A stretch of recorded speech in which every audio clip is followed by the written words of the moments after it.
I'm going off, I know it's time to make a change, and I can take the pain. You wanna sink or swim? I'm gonna go down swinging. Look deep within. I get lost in the feeling. I just need a win. I'm gonna find my meaning. I can make a change. I wanna play the game. You wanna sink or swim? I'm gonna go down swinging. Look deep within. I get lost in the feeling. Just need a win. I'm going off, I know it's time to make a change, and I can take the pain. You wanna sink or swim? I'm gonna go down swinging. Look deep within. I get lost in the feeling. Just need a win. I'm gonna find my meaning. I can make a change. I wanna play the game, yeah.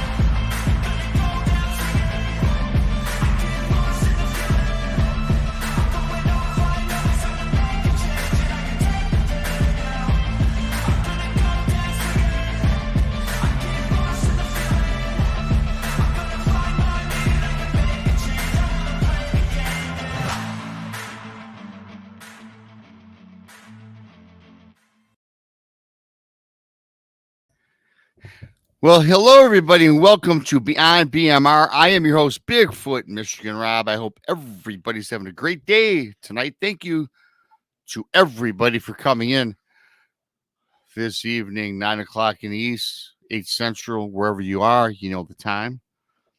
Joining me in Studio B from the great state of Missouri is the lovely Krista Tweedy from the Blondes and the Booze Paranormal Podcast.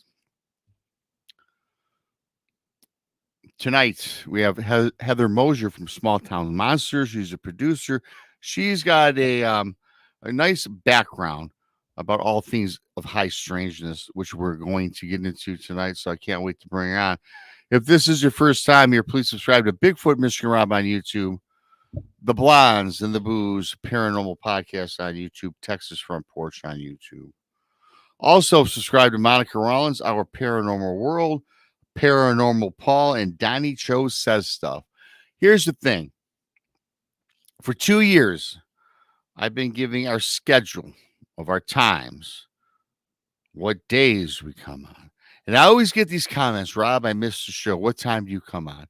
Well, I've been telling our schedule for about 2 years. I've been doing that. I'm no longer going to do that because I find out this. Most people forget it anyway. Here's the most important thing that you can do for yourself. The alert bell, you guys. The alert bell, about 8% of the people that follow me, I can't speak for my other groups, for my other friends that I do podcasts with. 8% is kind of low. So, yeah, you're missing when the shows come on. So, here's what you do. You go to the channel that you like, and you hit all on the notifications. Hit all. There's 2 of them. I know it's confusing. YouTube is kind of confusing, but if you click all, you won't miss a single show, and it should pull up. So that is very important. Also, something I found out that's very important. The likes are always important. Please like, share, subscribe. Leave a comment. A comment I found out today, you guys, is worth 10 likes. All you need to do is go on the show and hit I liked it, I hated it, cool show, whatever your thought is. A lot of you leave like paragraph comments, which is awesome. I, BMR, do respond to every comment. I do my best to do that. And I can do that now because I'm not that big, right? Can't guarantee it, in a year from now. But I do reach out and respond to comments.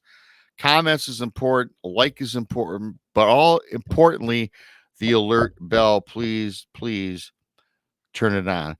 If you'd like to help support what we do around here, the super chat is open. It's a great way to support the shows. Thank you for that in advance.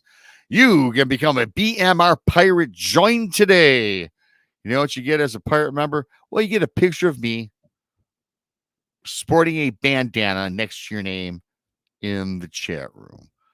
So that's what we do, and that's how we roll. Thanks to each and every single one of you coming on in. I do have to give one bit of news here. That's right. Bigfoot Mr. Rob presents True Cryptid Encounters Book 2. It's out on Amazon for 2 weeks. Thanks for those who bought Book 1. Book 2 is now available. Thank you for that. The link for the book is pinned up top in the chat. You can also find it on my YouTube page. So thanks in advance. With that being said, I'm going to bring up the lovely Krista. Hey, Hello, Krista. How are you? I'm good. How are you? You know, I'm fair to average. Went through the storm. I put out a group text that said, "Oh my God, you guys, the lights are flickering. I lost my internet." Mm-hmm. Krista, you'll be going solo. I'm thinking That'd have been okay. And I I was know. thinking in the back of my mind, it's Yeah, there, so it would be fine. I knew it'd be fine because you're an awesome co-host, and you know Heather, and I knew that would not have been a problem. So, No. but the storm, it was 95. It dropped to like 80 degrees, and we had it 5 o'clock in the afternoon. It was black here. High Wow. winds. It was just crazy, and then it went out and it went back to 90. It went back to 90. Well, it was today. We had a heat record. The temperature was 104, and the heat index I heard got up to 113. Ours was 106 last time I had checked. It was awful. And yeah, it was a smothering day. Smothering day. Yeah. You know, for people that have respiration issues, boy, stay in the house because the air was so thick and so damp. Yeah. It was hard for me to even breathe. Yeah. Crazy, isn't it? Yeah, it's crazy. You know, we got to do a show about weather, the climate, and what's up with that. Is it being controlled by an outside force? Are we really shooting lasers into the atmosphere to control climate? Yeah. That's a topic for another day, but I got to tell you, I'm very interested in the weather. I really am. Yeah, me too. And you know what? Up in your area, are tornadoes normal and that kind of weather normal? They're not normal. We get a tornado. It's nothing. It's no worse than a major storm like I had today. Gotcha. But I will tell you this: for the first time in the history of Michigan, we had a tornado touch down, and it totally demolished an Amazon warehouse, and there was 25 people trapped inside. Oh, that's awful. Yeah, somewhere north of me. Never in the state's history. Wow. We've had our share of bad storms and tornadoes like E1s. They don't even touch ground, but they're like up in the air. You know what I mean? Yeah. But not like the tornado belt or even where you live, because I know they touch down tornadoes quite frequently. You know, Missouri's kind of a Midwestern. We get. You know, and I'm terrified of a tornado because I do watch those storm chasers. I do too. Where they chase tornadoes. Yeah. My Lord, to live in some of these states. Yeah. You know, if I don't have a cellar, if I don't have like a tornado shelter, I'd go nuts. I really would. You know, if I wasn't a ghost hunter, I'd probably be a storm chaser. Well, you know, I would too. That's my job. I would too. And then, and again, this show, I'm going to bring up Heather in a moment. This show is not about storm chasing, but you know, I do watch a lot of those shows, and two guys that I used to follow. It was back several years ago. It was a big, bad tornado. They came down, and these guys in their vehicle, they were taken up in the tornado. They made the wrong turn, and they were thrown several hundred yards, and they both died. Oh, that's awful. Oh yeah, and they were people that I followed all the time on YouTube, and they're no longer with us because of a tornado. Yeah, that's scary. Scary. It's scary stuff. Speaking of scary stuff, Small Town Monsters producer, and she's really the jack of all trades for a young lady. Yep. Heather Moser joins us. I'm going to bring her up right now. I'm making sure she's ready. She's got the pretty smile on. Here we go. Hello. Hello. Hi, Heather. Hi. Thanks for coming in. I appreciate it. Taking time out of your schedule. For having me. Thanks for having me. And I was entertained by the talk of storm chasing because at one point I thought that's what I would do too. Once the movie Twister came out. Oh, yeah. I was like, that's what I want to be. And then the first major storm happened and I got scared and I'm like, never mind. I don't want to do it. Oh, yeah. You go to Ghost instead, right? That's right. That's right. There are two movies on regular cable that come on like almost every day of the week. One is The Shawshank Redemption, right? Which we all know what that is. It's always on. And I got to tell you what, Twister Bass on quite a bit as well. But you know what? I always watch Twister, even though I can probably recite the entire script now. It's a good one. It's It a good is. one. It I is like a the good one. original. Mm-hmm. Yeah, absolutely. And I guess they came out with the new one, Krista. That's what they. Yeah, I haven't Yeah, seen it. I've It's not good. seen it. Is it good? You saw it? It's good. Yeah, I was gonna rent it, and then I'm like, you know what? I know myself better than this. I'm gonna watch it more than once, so I just bought it on Amazon. So it's worth buying. It's good. Worth the $10 or $5, whatever it is. Yeah, And now you they got did it. a good job. Mm-hmm. Okay, good. Awesome. And I'll bet though, because Twister I thought had some pretty darn good Mm-hmm. cinematography, I guess you would call it. And Yeah, remember the from cow back in the flying through day, the tornado? cow and the tornadoes look lifelike. I have to imagine, Heather, that the tornado scenes in this movie were probably blew away the original Twister. Yeah, they're pretty intense.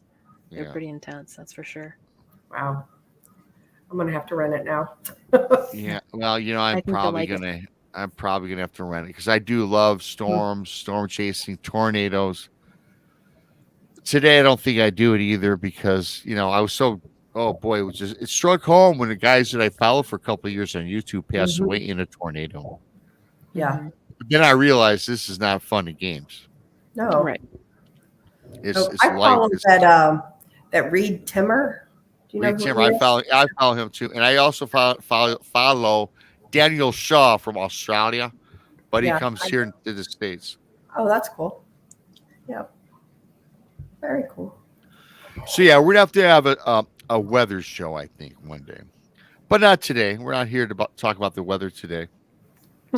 We got Heather on, who I tell you what, Heather, you're involved in a lot of things. You're for those of you that Small Town Monsters, she's a part of that as a producer, and you've actually been in the field with the guys, I imagine, and you've had a lot of your own different experiences.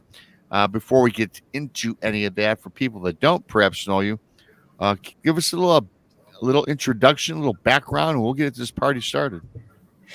So, my name is Heather. I am a producer and researcher for Small Town Monsters, like you said, which is a documentary film company based out of Ohio. And we make documentaries on all kinds of weird stuff from Bigfoot to Mothman to Jersey Devil, Bell Witch, UFOs, things like that. A little bit of everything. Mhm.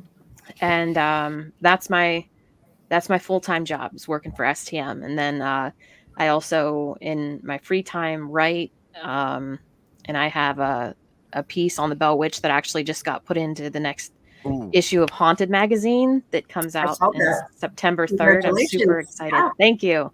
So excited about that. So I write, and then I also am a part-time professor at Kent State University. I teach Greek and Roman history.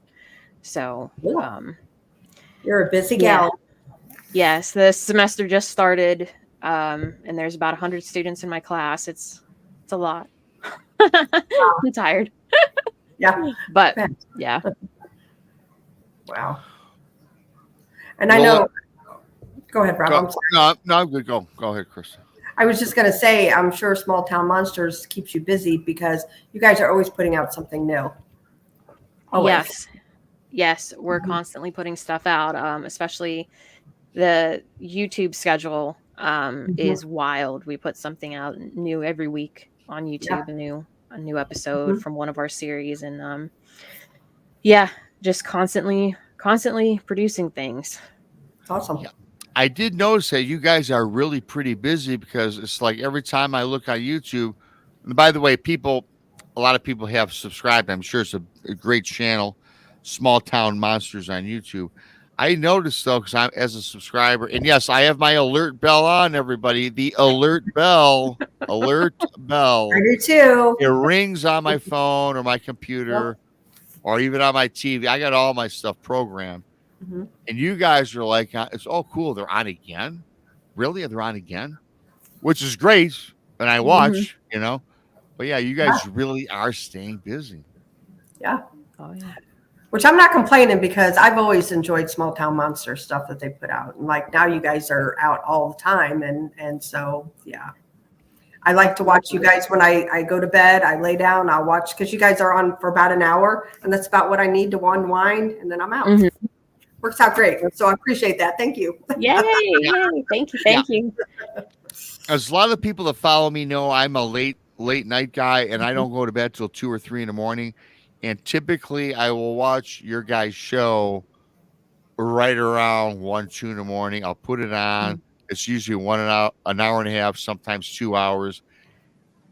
And I do it. I don't want to say this wrong. It's not that I want to fall asleep. I want to stay up, but yeah, I It's end up calming. and I'll end up falling asleep. What I love though is the background, the scenery, the background, the forest. It's just relaxing. You could be talking about Dogman tearing apart a trailer, right? But it's like, but look at the background, so beautiful. Yeah. Yep. It's Absolutely. It's awesome. And I gotta tell you, you already threw me for a loop because I knew where I wanted to go with this. But you just mentioned something that you know a lot about. And I know you've spoken on this subject ad nauseum, certainly researching and writing about it.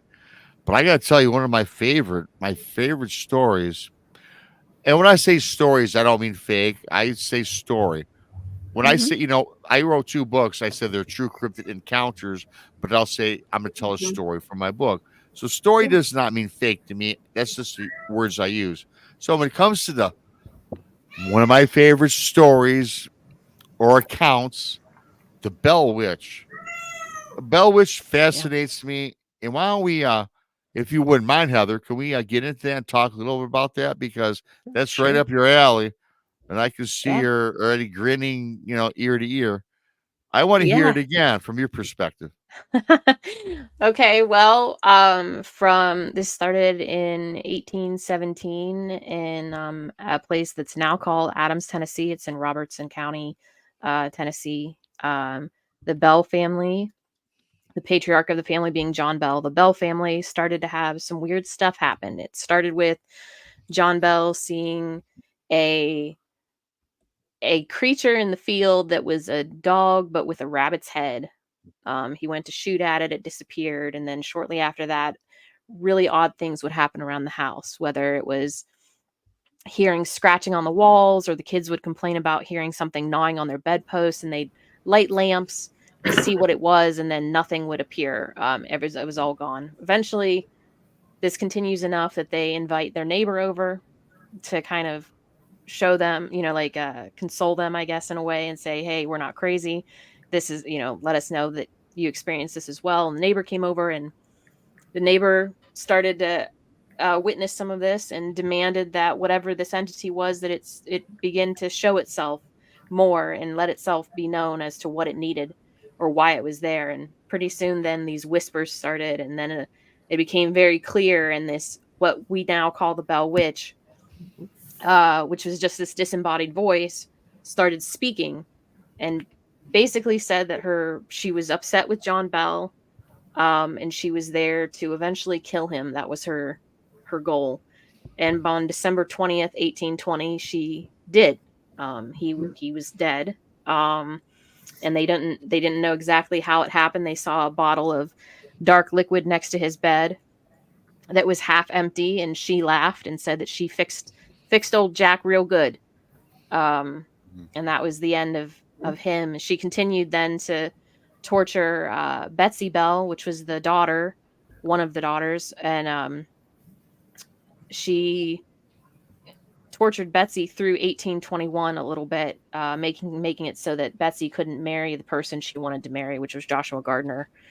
And but between 1817 and 1821, the Bell Witch just terrorized this family. And it became well known. People supposedly came from across the ocean to watch and listen more so than watch, to hear this witch speak. And at one point she gave way to not just one voice, but it was called the Witch Family. There were 4 different voices that were arguing amongst themselves.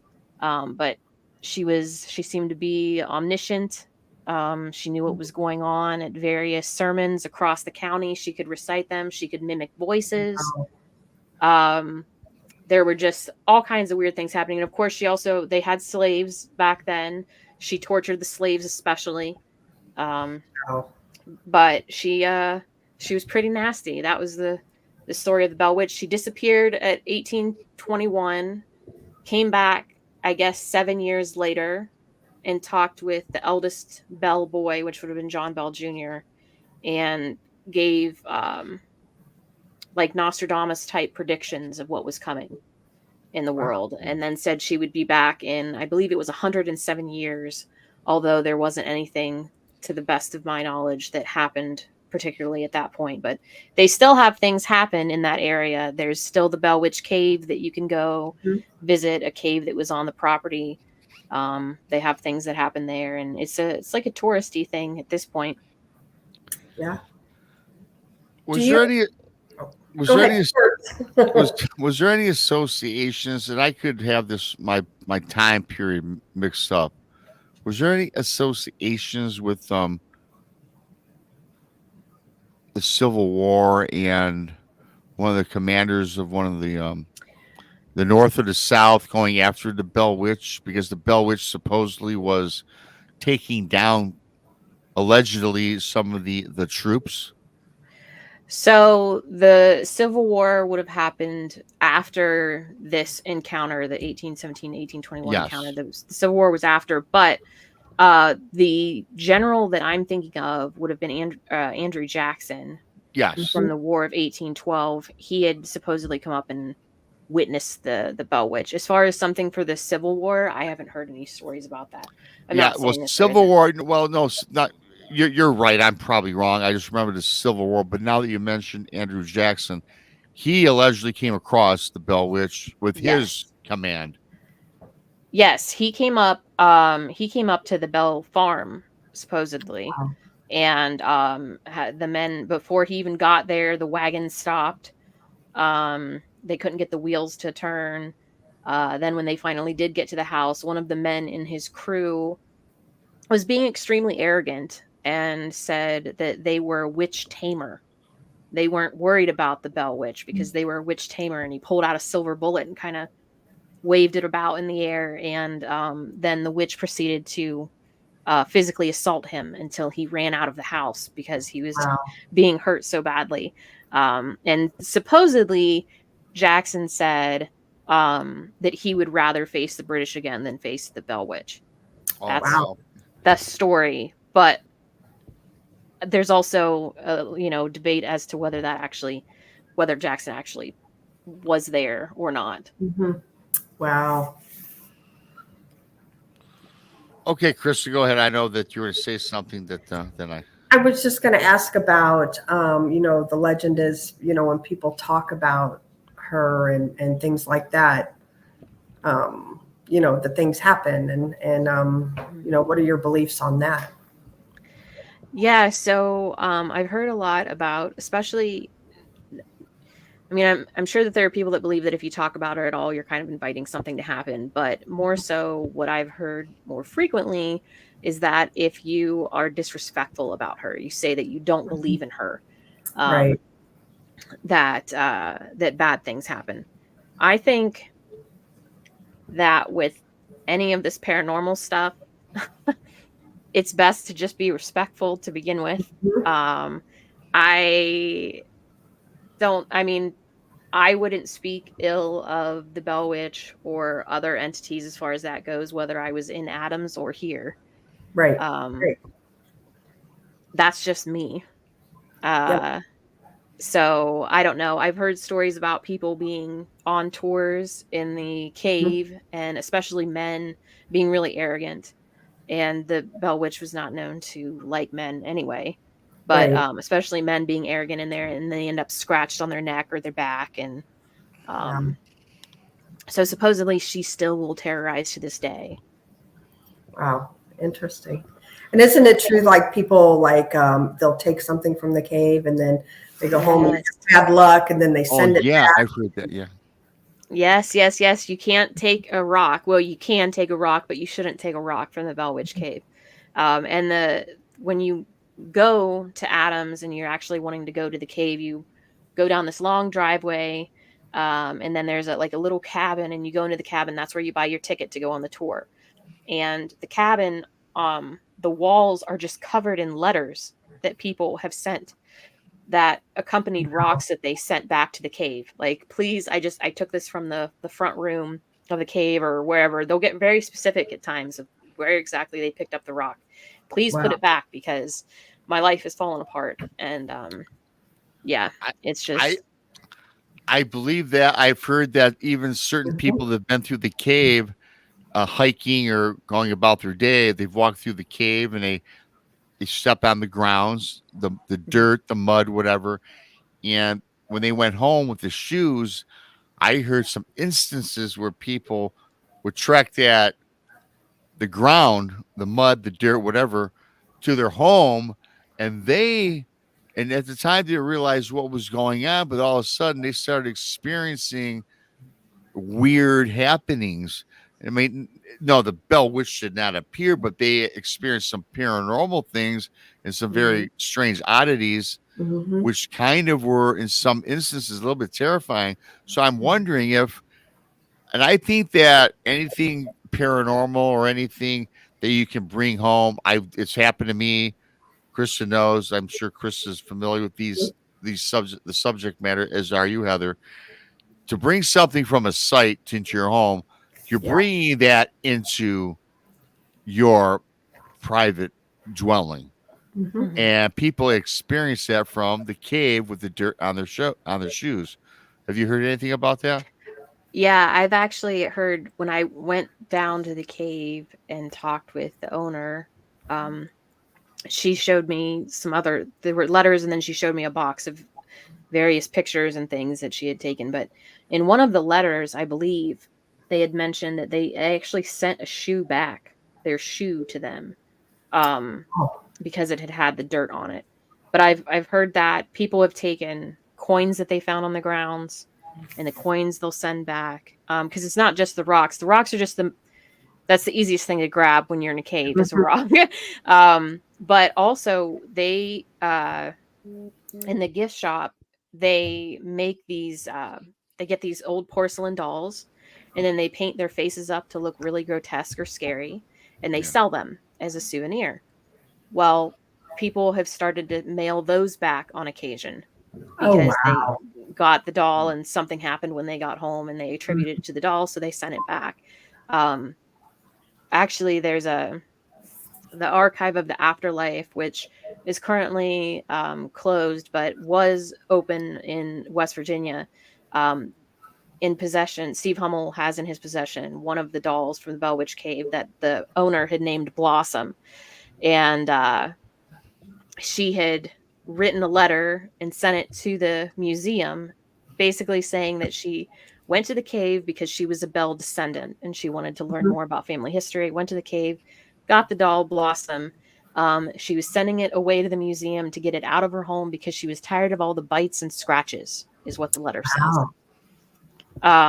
So the story is permeating beyond just the rocks. I mean, it's expanding, and it's not just at the cave either. There's the Bell School, which is down the road from the cave.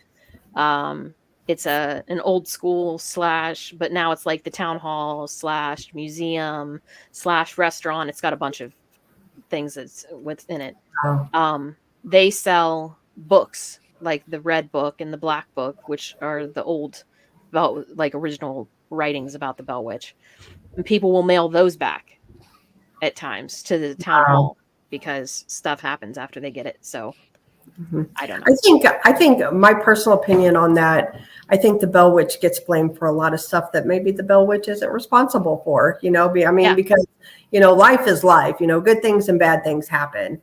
And I'm not saying, none of it's because of that, but, for the most part, I think Bell Witch is getting the short end of the stick on this, Oh, yeah.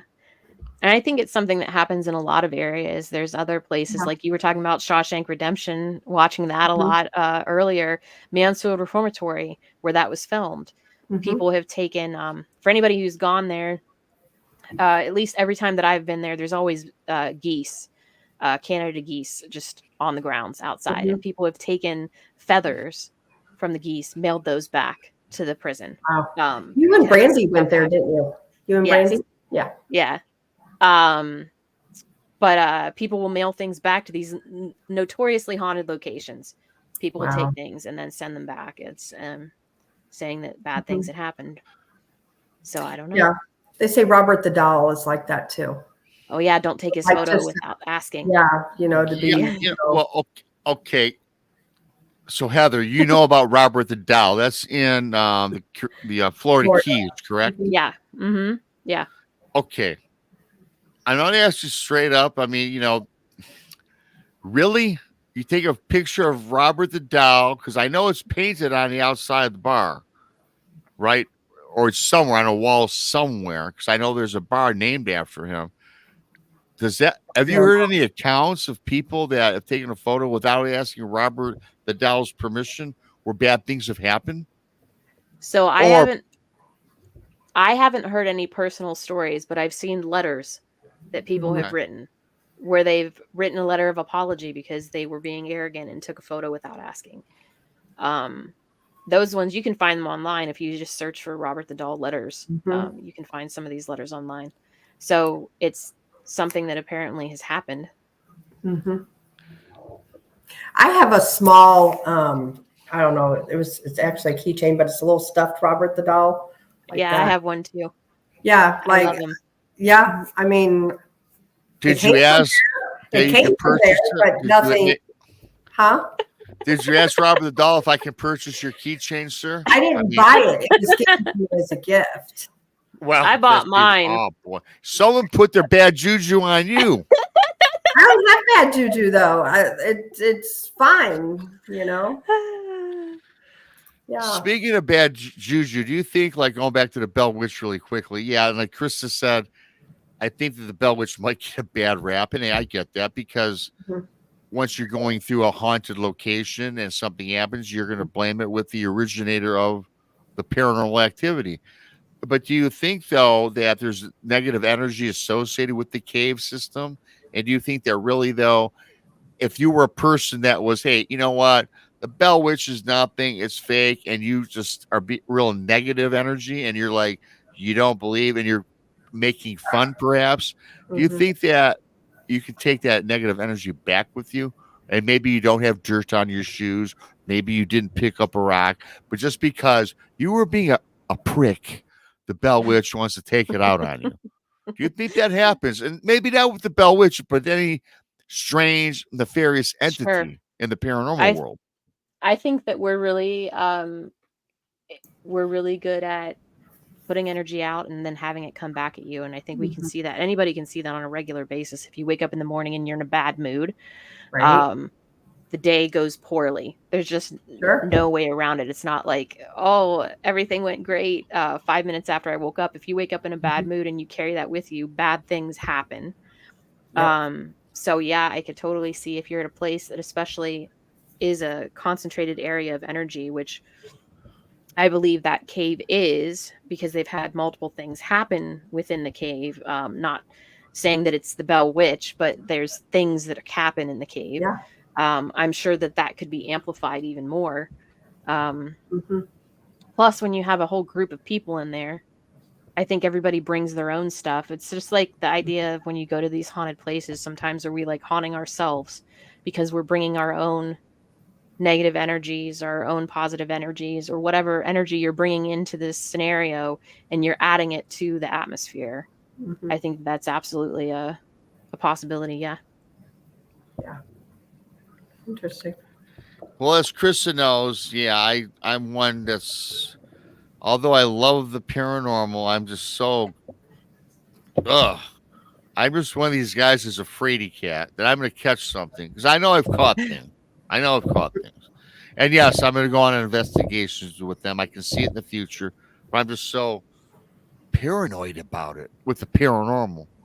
But so yeah, you just watch your P's and Q's and just try to project, I guess, what a positive energy, right?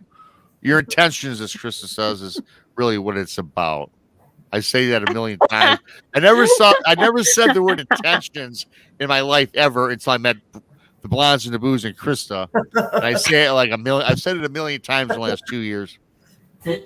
It's true though. It's Yes, true. so I've been told. And Yeah. Yep. Yeah. We'll see. Try not to be so paranoid when you go in. Right. And see if that yeah, helps. well, they feed on your fear, though. A lot of these nefarious Yes. objects or people, they feed on the fear. So stop. Right. Stop being afraid. But hey, Heather, man, I got these crazy. My life is just upset. My third book's gonna be about me. Okay, about all my weird stuff. Yeah, it'll be a bestseller. It'll be on New York Times, I'm sure. We hope so. Yes. Well, yeah, knock on wood. Let's get the other two books up there a little further. Hey, so without giving up too much information, you again, producer, Small Town Monsters. You have a great crew over there. I met Alec, not met him. I've had him on the show. Never Seth or the others involved, but that's okay. Down the road, perhaps they'll be on. But so you're out in the field. I mean, you are a researcher and a producer, but you're also boots on the ground type of gal. What's strange, and I know you're from Ohio, and Ohio is probably next to Michigan as creepy of a state here in where we live in the Midwest, right? Mm-hmm. What are some creepy experiences either with a Dogman or a Bigfoot that perhaps you've come across? And you used to do shows from the cabin, and let me tell you something. Those were good. Creepy. Love those shows, creepy. But what can you talk about where you thought, there was a cryptid lurking about? Well, you brought up the cabin, and that would be exactly when it seemed like there was something there. Because a lot of the times when we're out filming, even if we're doing a night investigation, it's really like limited time. And there's also a large group of people, it seems like, whether it's also the people that we're interviewing, but then also people running the cameras and everybody's walking. And it's, it's hard. I think just the same with if you were to go and investigate on a paranormal show, if you have a whole crew of people, I don't know how much stuff you're going to pick up. But with the cabin, because you're talking about the Bigfoot project, that time, especially on episode 1, I believe, it was just Seth and I out in the woods in the one area, and we could hear them running around us. It wasn't like there was a group of people with us. It was Seth and I, and we could hear them running around us. One of them threw a rock at us that hit the ground that we could feel. Hit the ground. It hit so hard. That I didn't like. I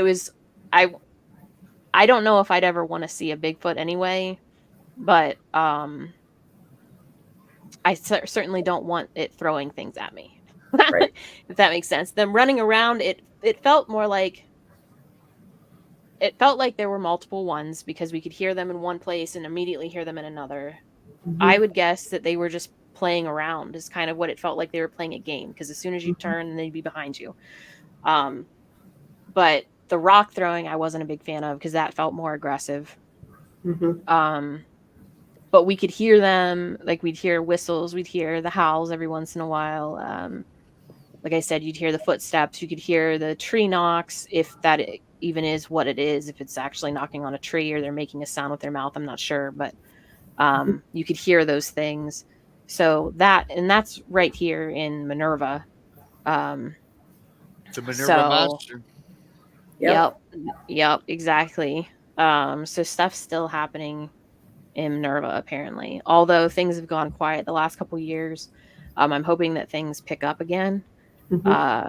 From what I understand, from what I've heard from other people, whenever there's like oil and gas drilling that comes into the areas, which is what happened here, that things will simmer down for a while and then eventually they kind of come back into the area. So I'm hoping that happens again. We shall see.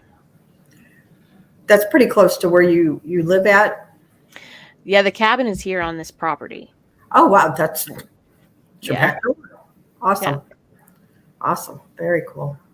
How long, so what made you realize, were you out there actually looking for Bigfoot, or was there a sign out there? It's like, oh man, something weird here. Or what was the key that So what happened was we had, I had a friend Lady Ann from the Caravan Library of Lore podcast. We love her. Yes, Lady Ann had come out to visit me, and we were doing ghost stuff because the house here is an old farmhouse. There was weird stuff that was happening around the house, so we were doing like investigative stuff in the house.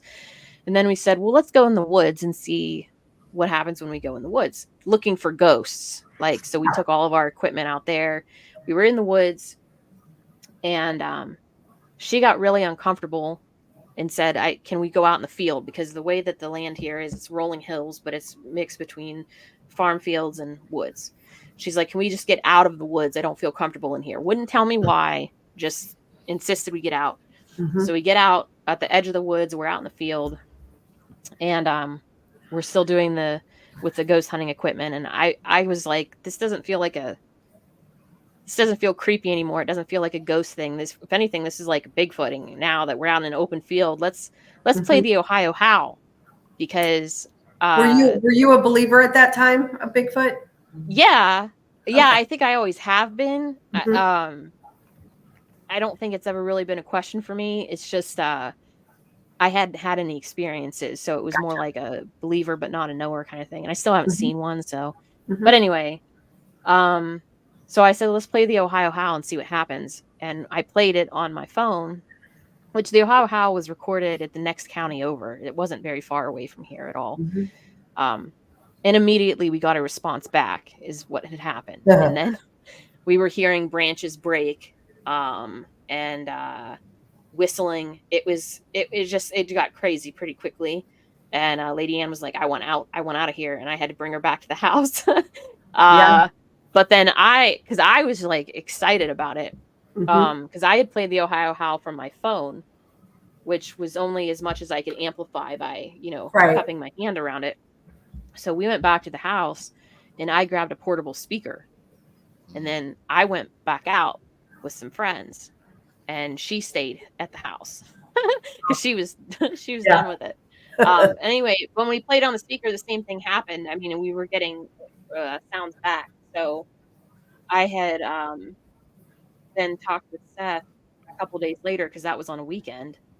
Talked with him when I got back to work and told him what was happening. And he's like, well, I want to come out and see what's going on.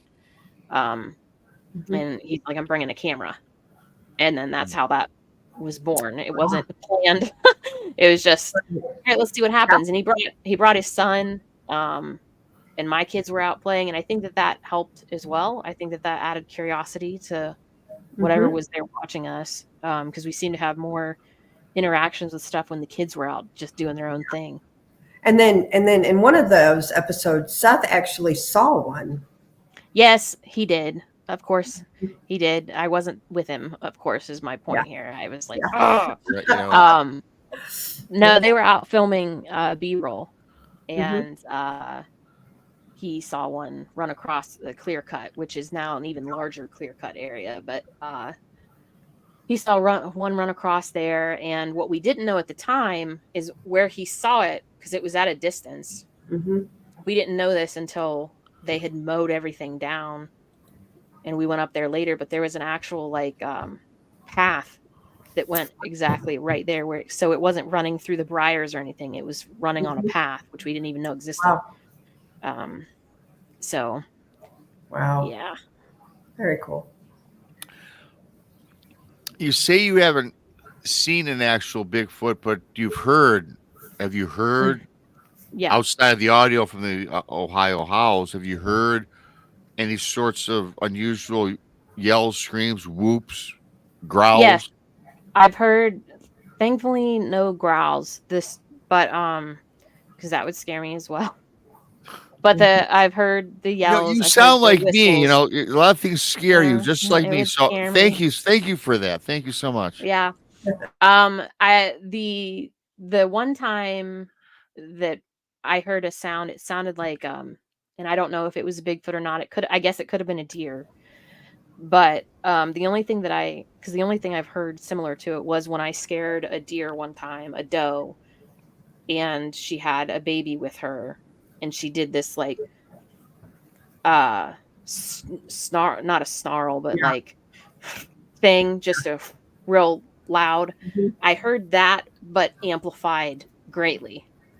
the one time that we were out by the woods, and I didn't like that at all. Yeah. That again could have been a deer. It could have been a big buck for all I know, because it was dark and I couldn't see anything, but I didn't like it. But yes, we even brought, for one of the episodes of the Bigfoot Project, we brought Cliff Barrickman out. And we took, although nothing really happened here at the farm, but we took Cliff to the area near where I grew up, which isn't far away from here. It's like 20-minute drive or so. Took him out there, and there was a long howl that we caught, and it got caught on camera. It sounded more like a siren almost, but it just happened once. It wasn't like a siren that kept going. It was just like one elongated thing, and then that was it. And Cliff was like, did you catch that on camera? And we're like, yeah. And he goes, good. So Wow. Yeah, heard them but not seen them. I still think it would be worse for me to see one than to just hear it. But I don't know. Right now, I can still go in the woods and I'm all right. Right now. That's I right. got to ask, and this is going to be a tough question for you to answer. So, and again, whatever you respond back with, I'm cool with. So you ever seen a Bigfoot, but you've got a lot of research. You do the boots on the ground. You also are an avid reader, and you're always looking wherever you're looking for data, right? So with the experience you've had with people you've interacted with, including your production team, when people ask the question about a Bigfoot or a cryptid being a flesh and blood entity or something paranormal, I mean, what's your instincts tell you since you've been involved with this for quite a while now? So my instincts tell me that it's more than that. The thing is, that's going against someone like you said, you've had Alexander on before. Alexander and Eli have been out in the field much more than I have, and they would say that this is a flesh and blood creature. But Yes. my experience, not just with Bigfoot, but with paranormal and other odd things, high strangeness, lights in the woods, things like that, there's more to it than flesh and blood. Yeah. And that's what my gut tells me. I don't know if we'll ever have the answer to that, like set in stone, obviously, because I think there's more than what we can understand. But yeah. Have you, speaking of lights in the woods, have you seen any out around the cabin or anything in that area? Yes. They were at a distance. We've seen them a few times, but the most impressive spook lights that I've seen were on the Chestnut Ridge in PA. And that we were there filming Sasquatch on Earth, the Ridge. And there were these lights that appeared throughout the woods at various points, but the ones that were the most poignant ones were a red one and a white one that were probably basketball size. They were huge and were bright enough that they were reflecting the puddles of water on the ground. So it was more than ones that I've seen around here that can be anywhere from like firefly to baseball size. Nothing massive like what I saw on the Chestnut Ridge. Wow. The orbs, they really throw me off because, I started out doing the paranormal thing, and, I saw orbs for the first time with my eyes was at a haunted location inside a building in the basement. And it was a big blue ball of light about the size of actually like a softball. Yeah. And, so I always related it to ghosts, and then, started doing on the cryptid side of things, and then seeing these orbs out in the forest. I'm like, okay, wait a second, there's something more to this. Yeah, absolutely.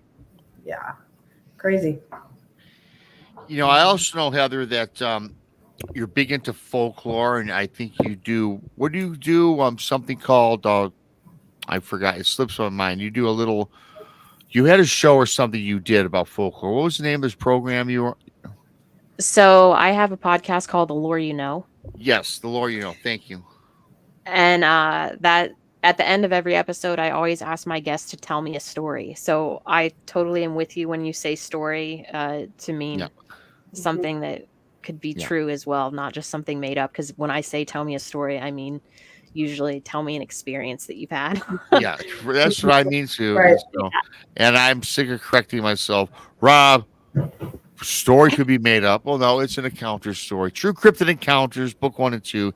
I call them stories, and I'm standing Mhm. pat with that. Yeah. Anyway, Yeah. Yep.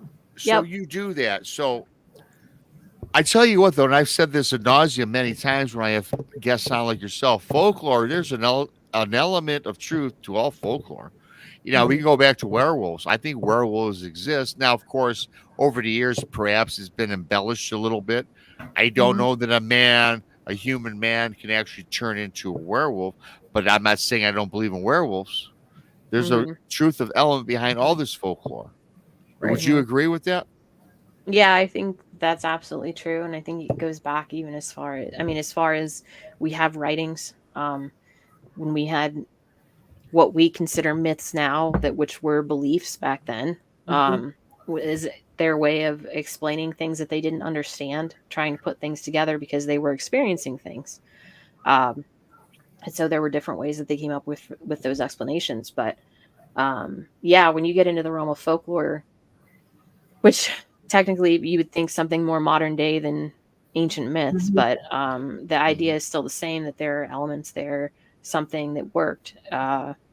Or when you're like planting by the signs, there was something that worked. Now we might know now through science why that works, but they didn't know that then. They just knew, okay, well, under the full moon on the third week of whatever, this this works, so we're going to plant at this point, or we're going to harvest at this point, and it worked for them.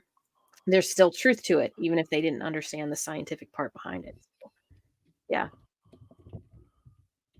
What's one of your favorite stories that you've come across? It could be any topic. Hmm. One of my favorite stories. That's a really tough question. I don't know. Um, because I hear so many stories, And, and and I know they're all good, so it is a tough question. I get it. well, they are good, but also it's whatever we're working on at the time seem to be all the stories that I hear at that time.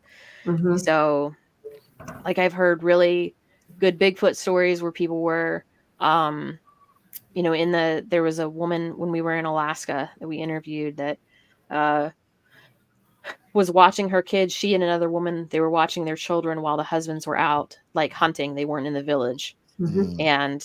And they hear something outside and they look up, and at the window is like this part of the face of a Bigfoot, Oh, which wow. terrified them, but they could see it. She talks about how weathered it looked, which just is just these little, when you can get details like that that make it more, I don't want to say more realistic because that's not what I mean. I mean more human like. Um, that's the stuff that really sticks with me. You know what sticks with me, and I know that Alex, he's done two brilliant documentaries out in Alaska on that island. You know what I'm Mhm. talking about. And the Yeah. thing that I thought was great cinematography again. Alaska's so beautiful. The way he puts Mhm. it together in those two documentaries um, were were were awesome. The thing that gave me the chilling part of that story was the guy that owned the property Mhm. that heard. They thought there was something roaming about. They could hear footfall in the background, and it was when the guys were there. It was just footfall. And you mentioned women. Mm. Then some women were invited to the property, and the thing that kind of struck me is when the women were there, they would hear the cries and sounds that would appear to be babies coming from the forest. When I heard that when I watched that part of the documentary, I said, something's going on out there. You know, no baby cries when it's all men, but you bring up some women. What is it about women, I wonder, and babies? And are they trying to entice the women out into the forest to perhaps go find the baby? I wonder. And I wonder what the intentions are. And I'm not saying it's a bad Bigfoot. It could be any of these cryptids, because anything out there could be good, bad, or in between. Yeah, no, I've heard that as well, and it is unnerving, to say the least. And I've heard that with other cryptids as well, not just the mimicking of baby sound, but don't go out to the crying babies. Hearing babies cry or hearing women scream. It's a trick. Yeah, exactly. It's a trick situation. But yeah, I've heard that, and it is unnerving when it's a situation where they can definitively say this doesn't happen unless there's a female here.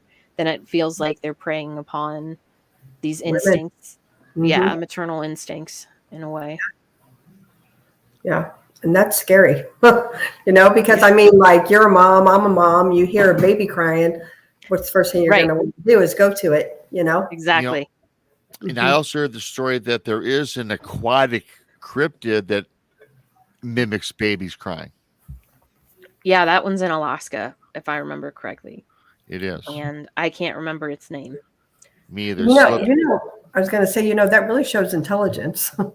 Just saying, Oh, yeah. Yeah, very much so.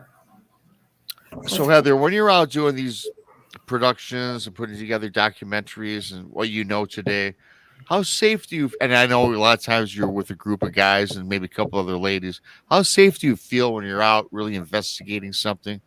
Do you just go out there with a positive attitude, which you should, and I think we all do, but do you feel it sometimes, though, that is your head on a swivel? Do you have a little anxiety when you're out there? I think Thank you. Duke said it's the Kushtaka. I always forget that. Yeah. That's okay. Yeah. Kushtaka. World Bigfoot Central. Subscribe, Duke Sullivan. The only time that I remember feeling really concerned was when we were in British Columbia.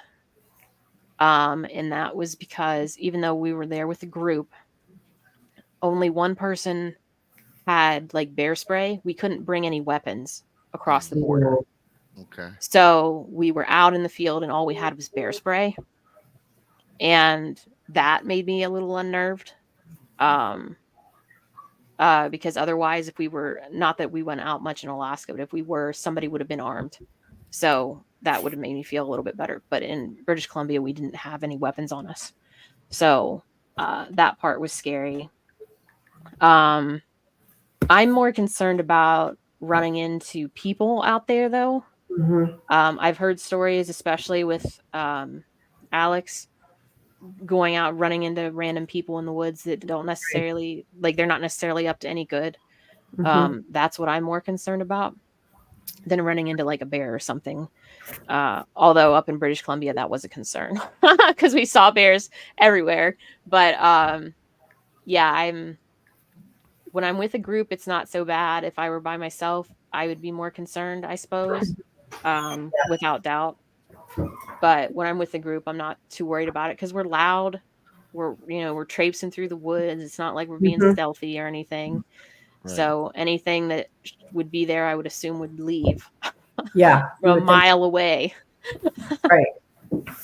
But yeah, that would kind of freak me out, though, honestly. Like you said, I think the people and the bears, those are the two things that, I could deal with the Bigfoot. Yeah. For sure. Yeah. Yeah. There's just some scary stuff out there. How long were you guys up in Alaska? Alaska was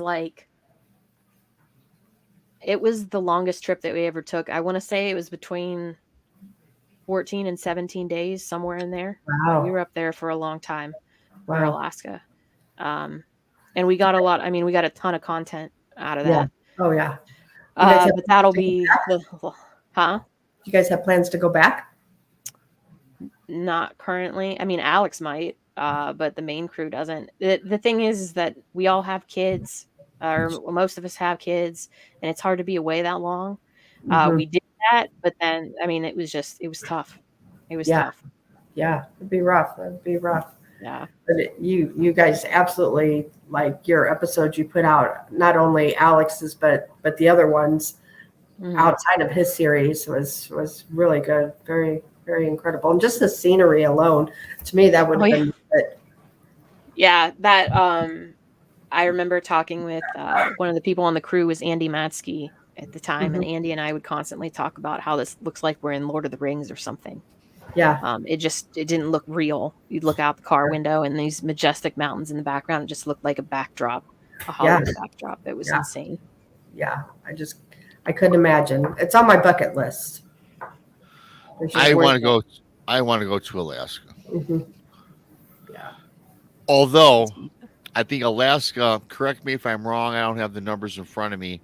Isn't Alaska, of all of our states, the one where the most people end up missing? Yeah, I believe so. Mhm. Yeah, but you'll be fine. Don't worry about it. No, I'll be fine. Trust You'll me. be all right. I will be fine when I go. When I go, I'll go with the group, and I'll make sure that I'm not the last one in line or first one in line when we're trudging through the wilderness, because that is not the place you want to be. Because No. once you make that turn around the bend, boom, you're gone. Or if you're in the back, you get swooped up. I will be in the middle, and I'll make sure our group is not walking single file. It will be Yep. 3 to 4 people abreast. There you go. Right? That's what you never walk single file. Everybody listening, in any woods in any state, you just don't do that. Right. You just don't. Agreed. You know, a lot of us get involved with this for maybe we had an encounter, an experience. I personally always liked monsters as a kid growing up. I was brought up on Bela Lugosi, Lon Chaney, Boris Karloff. I saw the Patty film. My favorite show was In Search of with Leonard Nimoy. I always liked them, but you know, life goes on. You do other things, and I got really involved with this when I had an encounter. So, if we go back, Heather, in your life as a younger girl, have you experienced anything that you thought was weird or out of this world?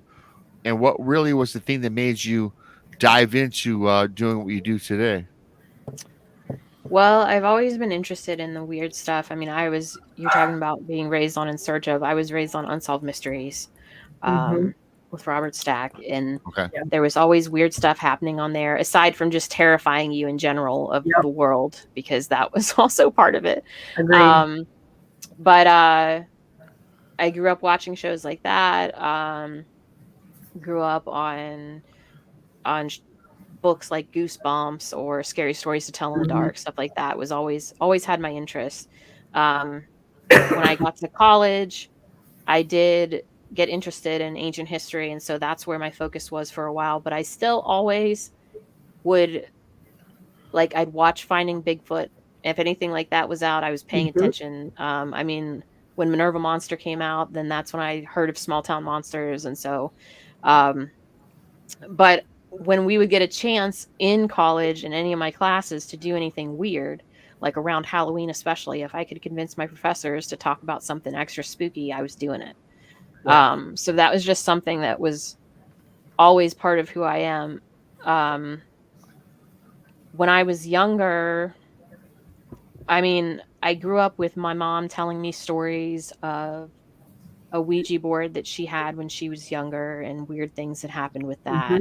And when I was in 3rd grade, mom bought me my first Ouija board.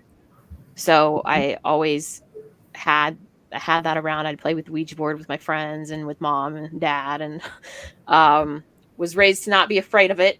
So that helped me. And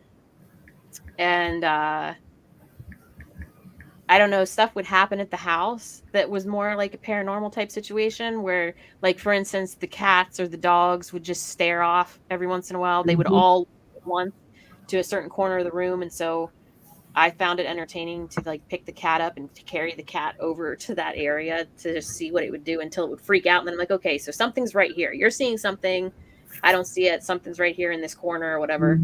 I would hear footsteps. Stuff would get misplaced. Things like that would happen, but nothing like when I got older and saw like my first shadow figure or something like that. Right. So, yeah, I Probably, mean, stuff is just always happening. I was just going to say, probably you growing up with all of that, it was something that was like the norm for you. So when you did see maybe your first shadow figure, you didn't freak out as much as maybe you would have had you not been exposed to things as a child. Yeah. Yeah. Sure. I think so. And then, like you said, the more that you're exposed to stuff, the less terrifying it is. Like, I'm not exposed to seeing Bigfoot a lot or anything, so that's terrifying for me still. But seeing a shadow figure right now isn't as big of a deal anymore because I've seen enough of them that I'm like, okay. Right. Yep. You know, that's funny. I like asking people that question because for me, and Krista knows this, she knows me pretty well. A couple of years I've known Krista, we talk ad nauseum. And okay, my Bigfoot encounter was 2018, but growing up from the age of 5, most of my experiences have been in the paranormal and high strangeness. I've always seen weird things. I've always been able to get the pulse on a person. I could tell you if they were good or bad in 2 minutes. I can still do that to this day, especially if I meet you in person. It's harder to do on the phone or in email or even like this. Yeah. And I've seen my share of ghosts. I've seen shadow people prior to Bigfoot. And it's funny how you mentioned that you're not scared of the ghosts, because when I had my first ghost encounter at my bar, I saw 4 apparitions, and I clearly, distinctly saw them. And the average person would be like, were you scared? And it's funny because of all my paranormal and ghostly encounters I had, I wasn't scared at all. I was more intrigued. In fact, I tried to gain their attention to me because these ghosts in my bar were ignoring me. And I was kind of ticked off. You're in my place of business. They're drinking my booze. Yes, they were. I don't know if you heard the story. And I'm like, okay. And I started pounding my fist at the end of the table, getting their attention. And I thought, Rob, are you weird? But you made a great point. Today, I'm not terrified of seeing a ghost or scared. I kind of embrace that today. But, 20 years ago, when I saw my first shadow person, I was like freaking out. And I knew nothing about the paranormal when I was 27 years old. I mean, I watched paranormal and horror movies. But when I seen a dark object appear out of darkness and I saw it in my home, 8 foot tall from the floor to the ceiling, freaked me out. And very terrifying. And I found out that I had brought home all these. Thank you, Mark Z Hammer, for that. Awesome. Thank you so much, buddy. And so I find it weird today that I'm more relaxed today. Now I couldn't, and my Bigfoot encounter though was totally off the rails, scary. Would I want to see another one? Well, yeah, today I would. The one I don't know that I'd want to see though up close and personal would be the Dogman. No, never. No, never. No desire to see that. We've heard about the LBL. And I don't like to talk about the LBL because everyone does it ad nauseum. But those are the accounts that really are frightening. Krista took me through the LBL. And I must tell you, we walked out, started walking around the LBL, and we were walking through some cemetery with her and her husband. And I got to tell you, and I'm not saying this just to add on to the story and make this an exciting show, but I felt odd there. I felt odd, not like any other forest I've ever been in. And I can be honest to God when I tell you that. Yeah, that's a place where, we filmed there, and we've been there. I've been there twice. Once when we were filming American Werewolves, the first one, Mhm. And then when we did Hunting Grounds or Dogman Territory, I don't want to say Mhm. Hunting Grounds, that's the book that goes with it, but Dogman Territory. And those are times that I was glad to be in a group Right. because, like you said, there is an odd feeling about it. I wouldn't want to be there by myself in the middle of the night, that's for sure. But Right. I get what you're saying. There's definitely a feeling to that place. It's scary walking through the woods in the middle of the night at the LBL. Let me tell you, even with even if you're with a group of people, you know. Mm-hmm. No. Mhm. Yeah. I could, Chris, I will tell you this. I could camp out in the LBL in a tent with a couple people in my tent. If there's like a group of like 6 to 8 of us, I'd feel okay with it. So who sleeps However, on the side of the wall of the tent then? huh? I said, What now? I said, who sleeps on the side wall of the tent then? Well, I'm sleeping in the middle.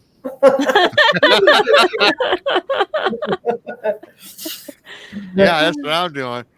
But I will tell you what's creepy though. Chris, it's like everywhere. Well, of course, Krista takes me to a place. We're walking through a cemetery, and Krista says, "No, hey, no disrespect to the dead." And Krista meant no disrespect, but she goes, "You know, Robbie, walking on dead people, dead people." I'm like, "What?" And then I look up. There's all these headstones, and I immediately pull up my camera. Then I'm filming, and it was strange that the deaths of these people was Krista, 1940 to 1957. A lot of young back when it was before it was back in the day. It was a tough life for a lot of these people. So there's got to be a lot of Mhm. trap, as you would say, souls over there. And I'm just wondering if these dogmen are brought up or not brought up. I wonder if they feed off that negative or that energy of people that are lost out there. I often wonder that. Maybe. Maybe. Question. I don't know. It's something to explore for Mhm. sure. There's 237 cemeteries at the LBL, so there's a lot of. See, I Yeah. mean, It's wild. Mhm. and I'm going to have to imagine, Chris, that these people did not have a good life living out there way back in the day. Well, maybe they did though, because that might have been, that was the only life they knew. That was their home, and you know what I'm saying? Well, true.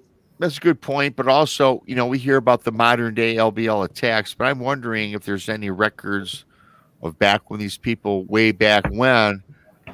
I'm wondering if the Dogman existed during that time as well. I often wonder.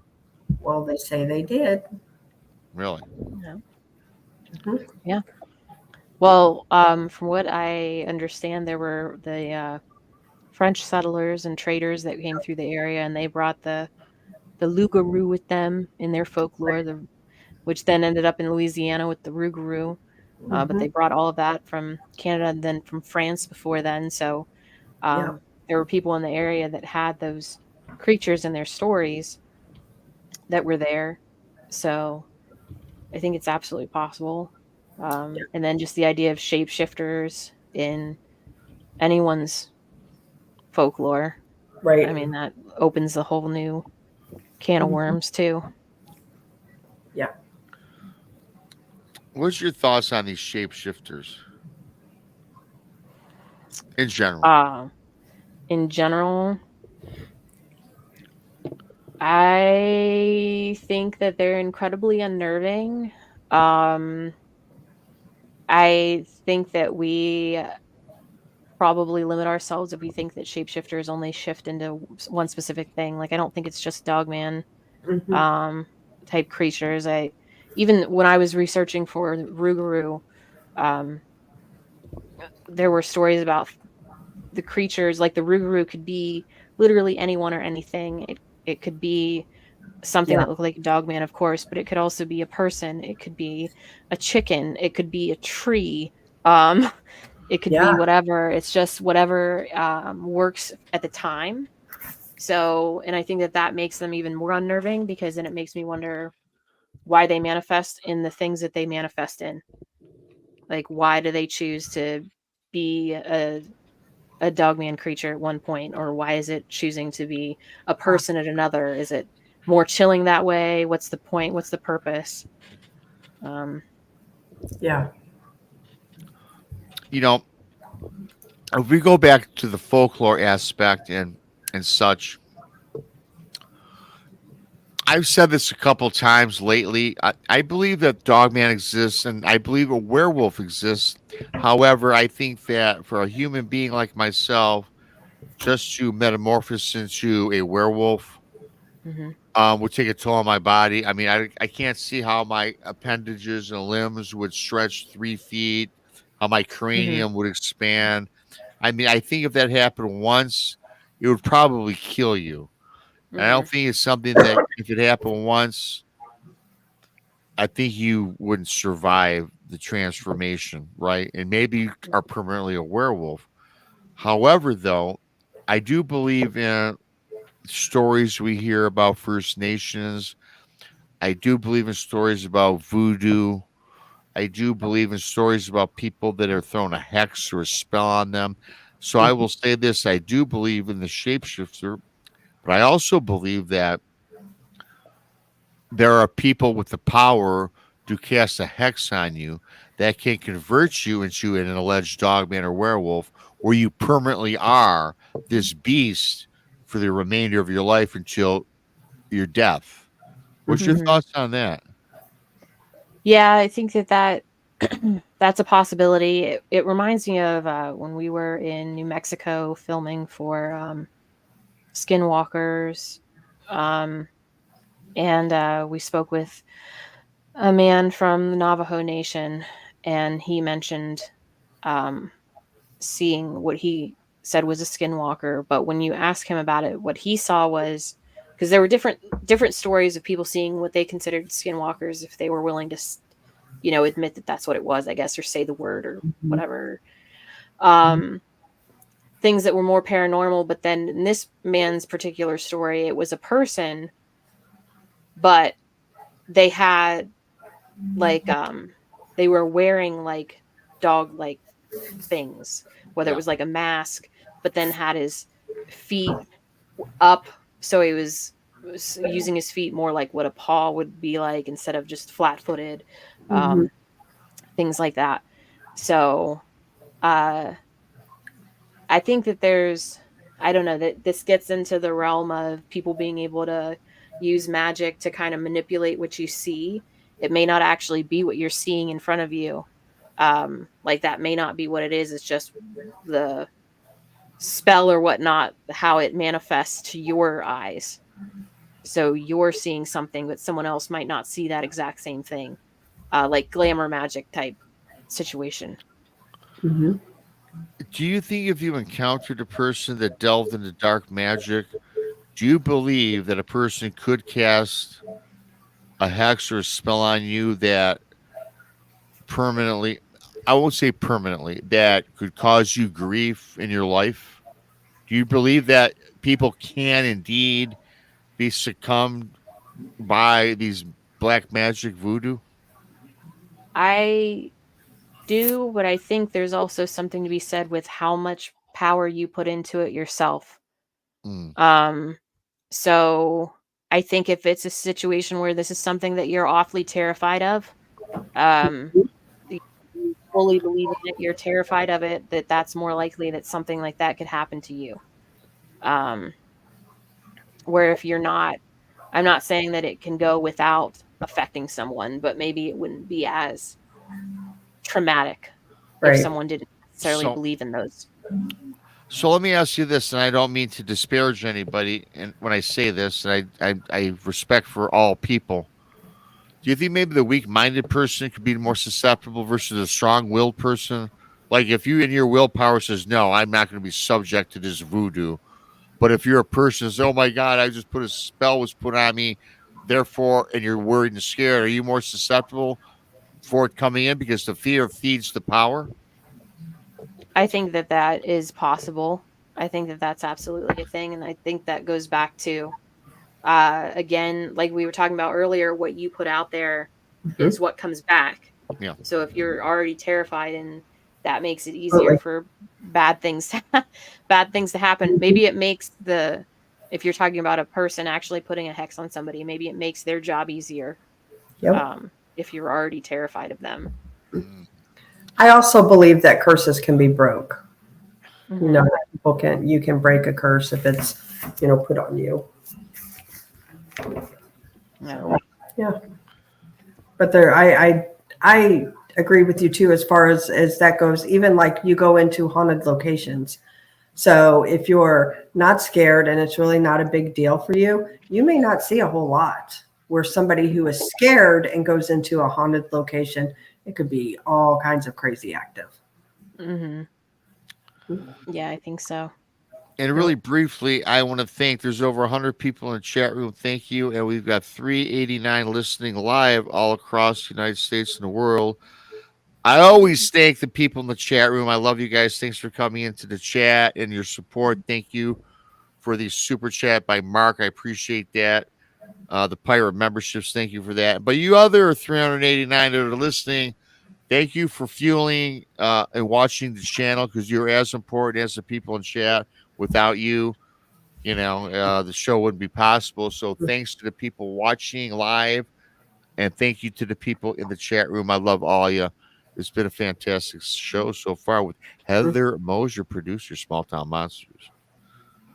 So you got anything in the future that you can kind of give us a little bit of a tidbit moving forward without being too transparent here?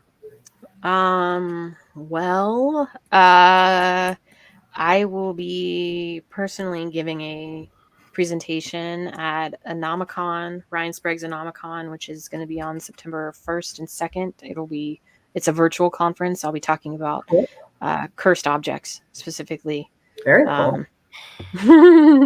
So that's coming up. September 5th, Small Town Monsters will be having a live stream where we're going to talk about everything that's coming out in 2025. Well, not everything, but a lot of stuff. So, oh, Heather. Yeah. Well, Kristen knows where I'm going with this cursed objects thing.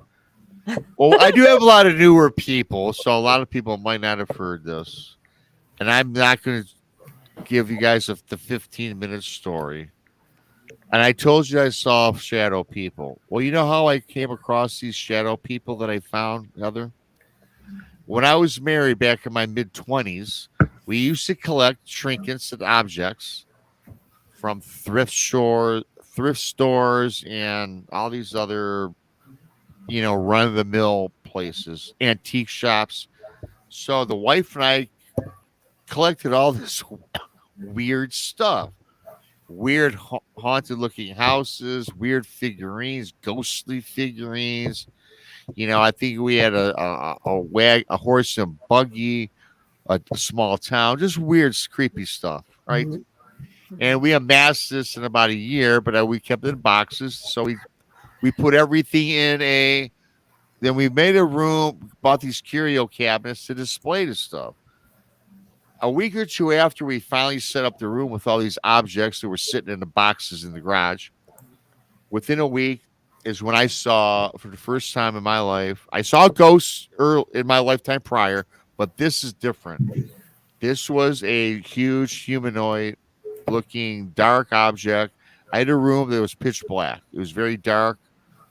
Especially I had the shades that made their whole room dark. So if you didn't turn on a light, you could literally walk into the sofa. Mm-hmm. Out of the darkness of the dark, a darkness that superseded darkness emerged from the back wall and came out when I'm sitting in there. Why I was sitting in there, don't ask me. I might have been sleeping. It came out and is hovering in front of me. Then I would see shadows out of the corners of my eyes during the daytime. I think I'm going crazy. I asked the wife, I said, I got to tell you something, honey. Don't think I'm going nuts, but I'm seeing these dark shadow people in darkness, and I'm seeing shadows in the daytime out of the corner of my eyes. She looks at me and says, I've been experiencing the same thing. Never wanted to tell you either.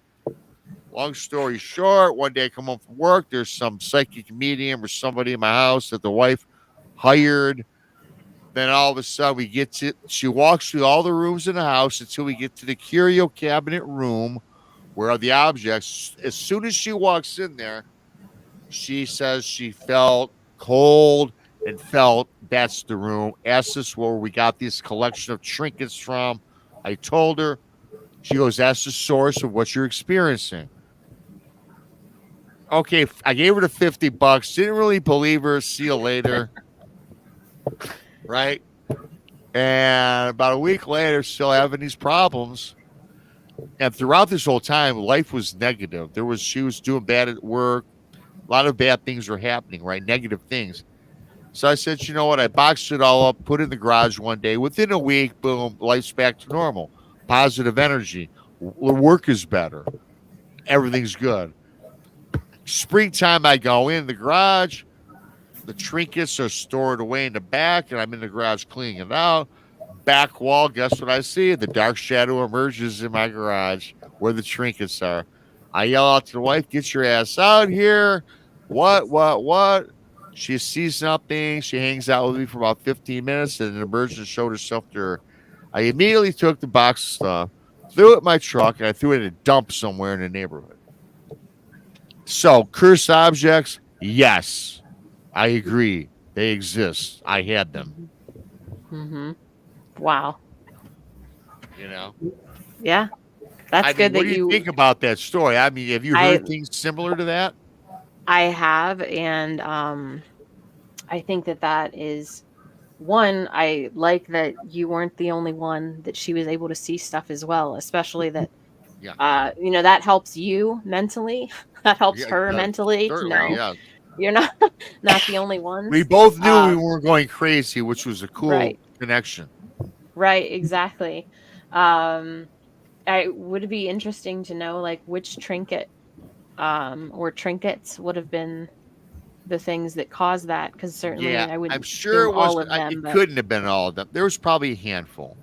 Mm-hmm. And like I said, I had amassed 100 of them. I mean, we had three curio cabinets, nice sized ones, and with like 4 shelves, and they were all filled. So we had a plethora of these weird trinkets, you know. Right. So my lesson learned today is I don't go to thrift. I don't buy things. I still like. Hey, listen, I like antique shops. There's a lot of cool stuff in them. Today, I'm hesitant to buy anything. Right. I wanted to buy a cool anchor because I also like living in Michigan. I love the water and I love boats and nautical stuff. I saw this cool like anchor from a boat that would sank mysteriously. Damn, you know, I wanted to buy it, but I said I just can't do it. I can't pull the trigger on it. It was only like $38 too. I'm like, damn, it would look cool. But I reflect back on what happened, so I didn't buy it, and I think rightfully so. But anyways, so yeah, yeah. I'd like to hear stories from people who own like antique stores or thrift shops and see what kind of stories they have. If they've noticed when things come into the store, if things change or whatnot. Oh, I tell you, there's this antique shop not too far from me, which is humongous. And this guy, he's been there for 30 years.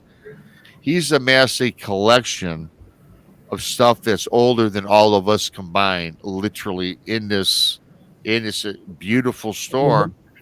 And I love this store. I do. I like all this stuff, but I can't buy nothing.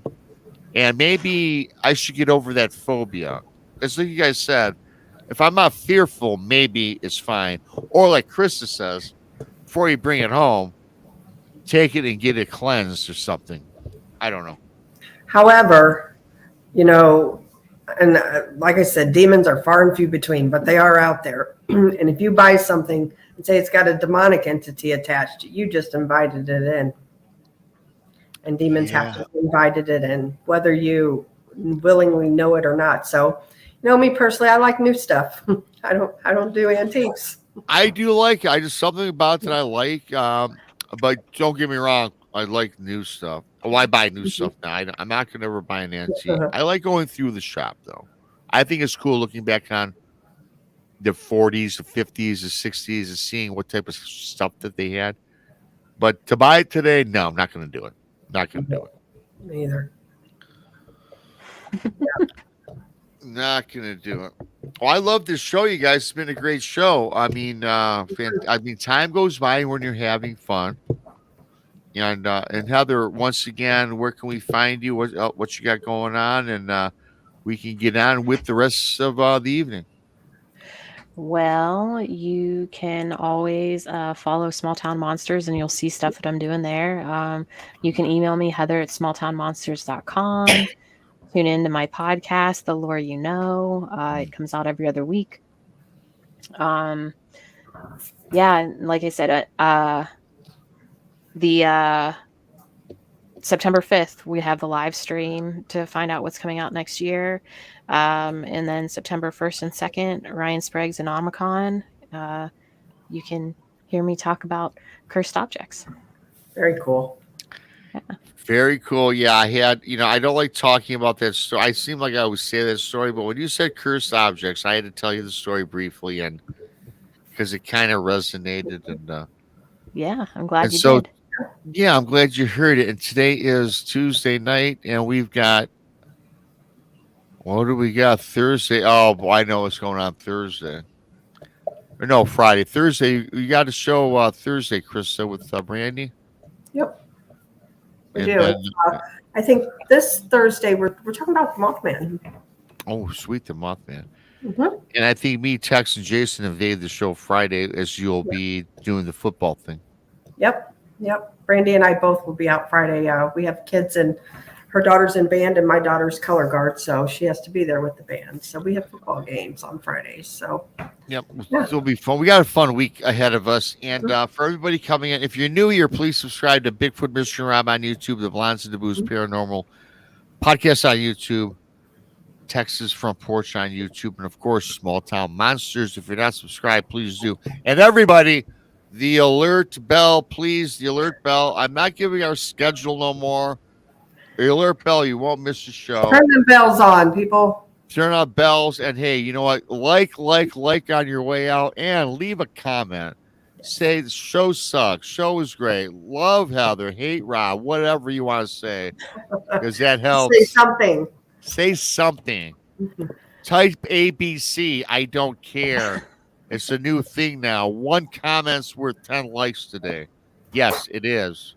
And I do respond to everybody. But if I get big in another year or so, I might not be able to. So take advantage of it now. Yep. Perfect. I love you all. Thanks for the super chats and everything, you guys. You guys rock. And when I find the exit button here, I got so much stuff in it. Krista, how that goes. I do. With that being said, for Heather, for Krista, I'm BMR. Until next time, have a fantastic evening. Thanks, Heather. Bye.